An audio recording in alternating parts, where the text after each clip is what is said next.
How's your day going? Doing well. How are you? It's going good. Thank you for your time. I really appreciate it. So let's Oh, get thanks for asking me. so let's get right into it. Before you decided to go into music, I know that you were a finance major at Washington University. What did your parents think when you turned down the internship with BlackRock? Yeah, it's a it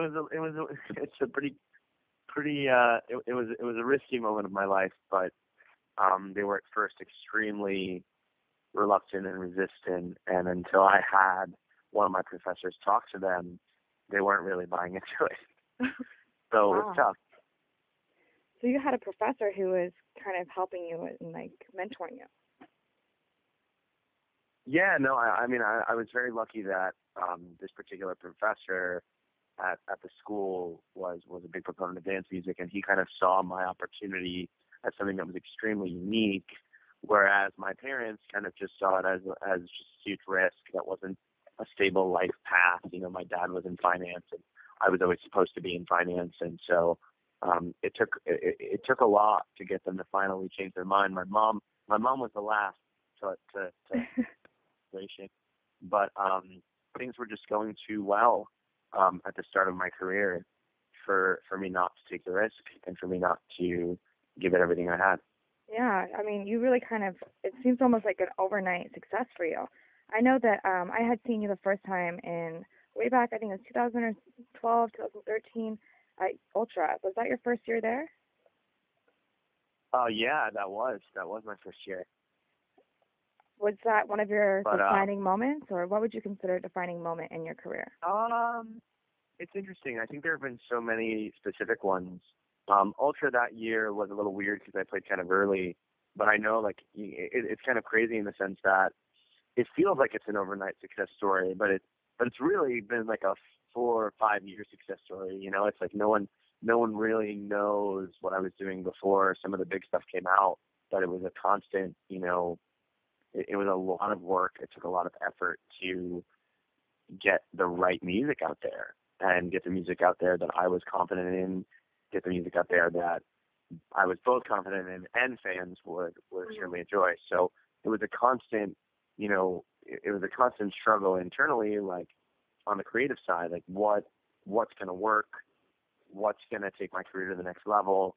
And, Ultra, the first year was definitely kind of right after things started to take off. So it was definitely a big signifier in the grand scheme of things. Yeah, that's awesome. So if nobody knows about what you're doing those 4 or 5 years, you want to tell me a little bit about it?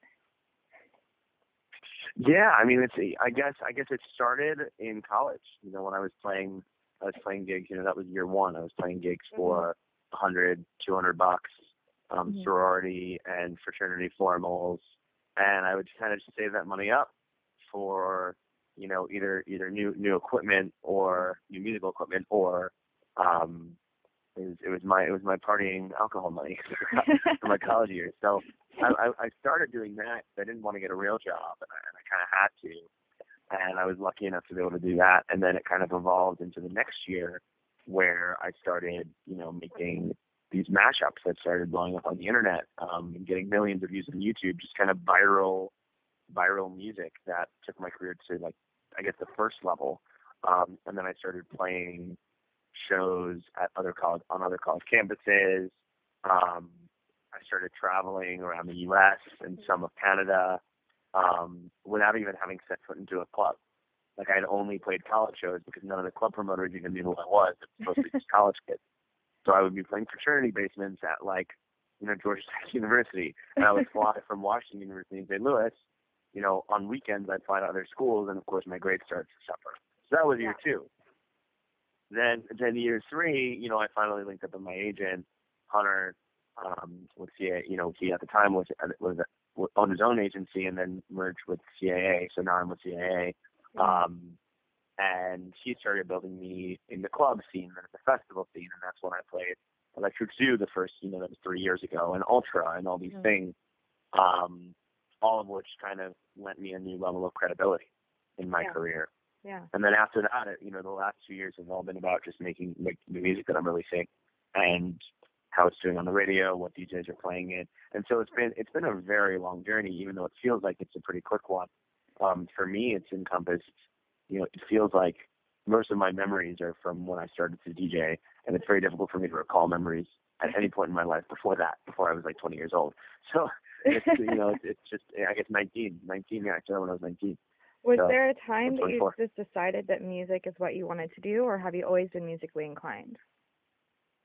It's actually interesting. I always wanted to be in music in the long term. I have a funny high school yearbook photo. They ask you what your goal is, and they put it under your picture, and mine was to revolutionize the music industry. While I'm far from that, at least, I ended up doing it a little bit faster than I ever, at least getting involved in the business before I ever thought I would. My goal was to work in finance until I was like a married parent, and then like start working on music later on in life, like when I had the financial cushion to be able to risk it, Yeah. And so it's kind of funny that it works this way. It's a little backwards for you, so that's good. Are you an only child, or do you have siblings? I have two siblings. I have a little brother and a little sister. My little sister is also at school in Washington University. She's in her final year. Very entrepreneurial, very into graphic design. She's very much like me in a lot of ways, minus the music. But pretty much everything else, she's very focused. She loves graphics and visuals and stuff like that. And then my little brother. Well, we have a lot of similarities between the siblings. My little brother is actually a magician, and when I say he's a magician, I mean like he'll blow you away. Like we're not talking about like basic card tricks. We're talking about like him making your face appear on a dollar bill instead of George Washington's, and it looking real. Like we're talking about like real crazy stuff. You're gonna have to he's take really us to the Magic Castle. He actually is. He's actually I guess member, or not a member. He's a performer there. Oh wow. So he's like in the youth. He's in the youth group there, because obviously most of their performers are older. He's like in their young. He's 16. So she's already doing that stuff, and it's funny because my parents are like, they laugh because my mom's dream was for us all to go to really, really good colleges and get our degrees, and my little brother, who knows what he's going to do, because he's already crushing it.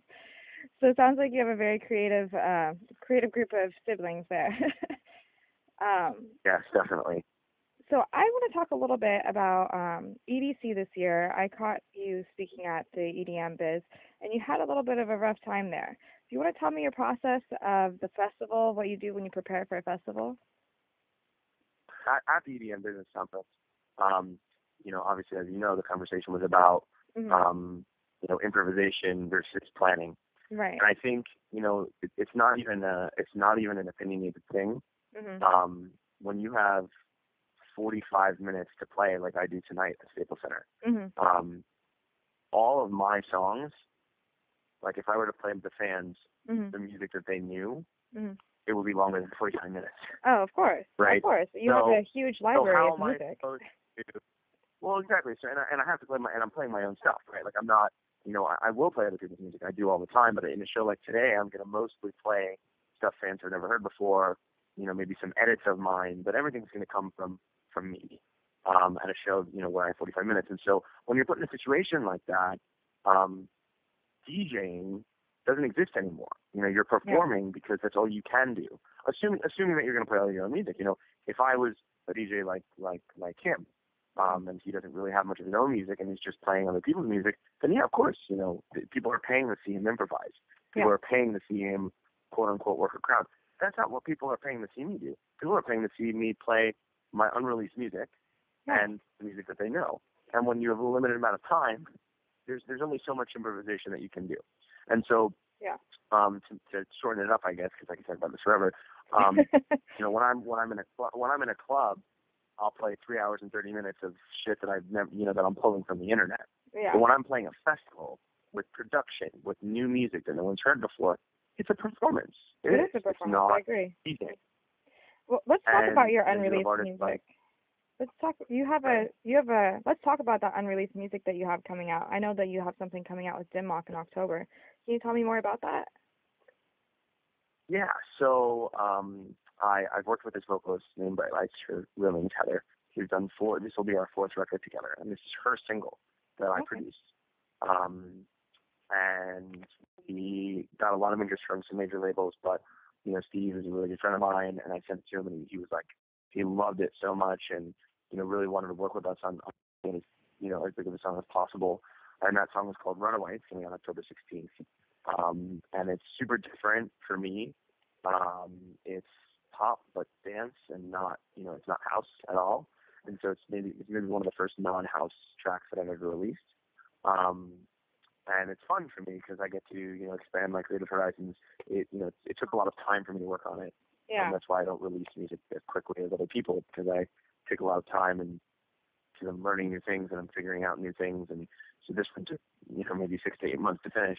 But now that it's done, I couldn't be more excited. And we're actually performing it live tonight. Oh, wow. I look forward to hearing it. Yeah. Well, that's really awesome. You can definitely tell in your music, when you listen to your music versus some of the other DJs out there, you can really tell that you put a lot of thought into it and you really think about it. So that's like... Oh, thank you. Yeah, of course. I appreciate it. Yeah, it's dance music is catchy or it's clubby, but, a lot of the time it lacks detail, and I try to put as much detail in mine as I can. And what do you want your fans to think when they hear your music, when it's either for the first time or maybe they've heard it 1,000 times because they put it on repeat in their car? What do you want them to feel when you're playing for them? Oh, that's it. That's really interesting. I think I can't say I want them to feel anything in particular. I would want them to just feel. Period. Okay. I think that's the real thing. Is a lot of people will listen to music and they feel nothing. In which case, I'm disappointed because I didn't do my job, right? Like not my job, but I didn't express my creativity effectively enough, right? So my goal is just somebody to feel something, whether that's happiness, sadness, nostalgia, whatever it is. I feel my own things when I listen to certain songs of mine, and I think I have a variety of different kinds of dance music at least. Mm-hmm. I have really, really clubby rage stuff, and then I have really, really emotional stuff, and then I have clubby happy stuff. And so it's like, I would expect fans to feel the way I do when I listen to it, and most of the time they do. But you never know. It's obviously always up to someone's interpretation. And for me, I would just rather someone, feel as deeply as they do about something that I create. That being said, it's interesting. Dance music is a certain kind of music, and it doesn't really accomplish what some other genres do when it comes to invoking certain emotion. And so, one of my tasks as an artist is it's that constant battle of fusing more organic elements and electronic elements to, kind of access the kinds of emotions that bands like Radiohead do, or like bands like, or like artists like Rin Weaver do, or, the 1975 who are pushing so many boundaries right now, stuff like that. Like that's the stuff that I'm inspired by even more than other producers, to be honest. Wow, okay. So what do you credit as your biggest inspiration in music? It's interesting. In dance music, like for the stuff that I make, I try to pull inspiration from like a lot of post-rock epicness, and I try to fuse that feeling with what dance music is. It's kind of been my task since day one.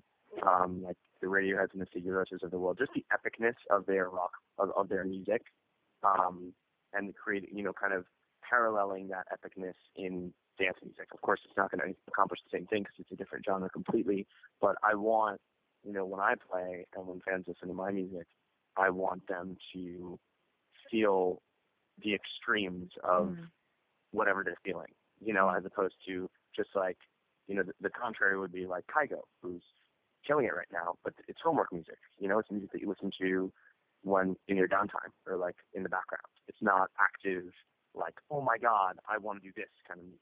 You know what I mean? Mm-hmm. And so I guess my style, I think is always kind of, I want to hit people in the extremes. Mm-hmm. But I think some of my future music is actually a departure from that. It's more groovy, it's more chill, just because I want to try something new, and there's always a time and place for everything. And so we have a pretty packed fall tour coming up. What should we expect? Any surprises? Should we be looking for your chiller music or your heavy? Yeah. So the cool thing about this tour is I'm playing most of the stuff that might not even come out until 2016.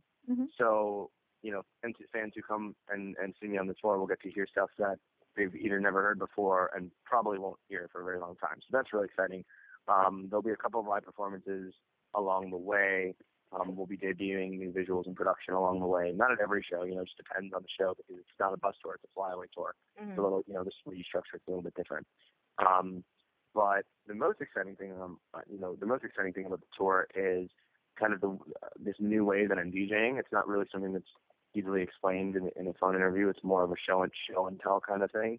But I basically created this new template with the way I DJ that will enable me to mix things a lot faster and be even more flexible. So it's basically my entire set. This tour is going to be basically one giant mashup. It's going to be constant, almost like a girl talk set meets dance music, with build-ups and drops and breakdowns. That's how I would describe it. And it's the first time I'm ever really doing something like that. So it'll be fun. I look forward to hearing you tonight, and thank you so much for your time.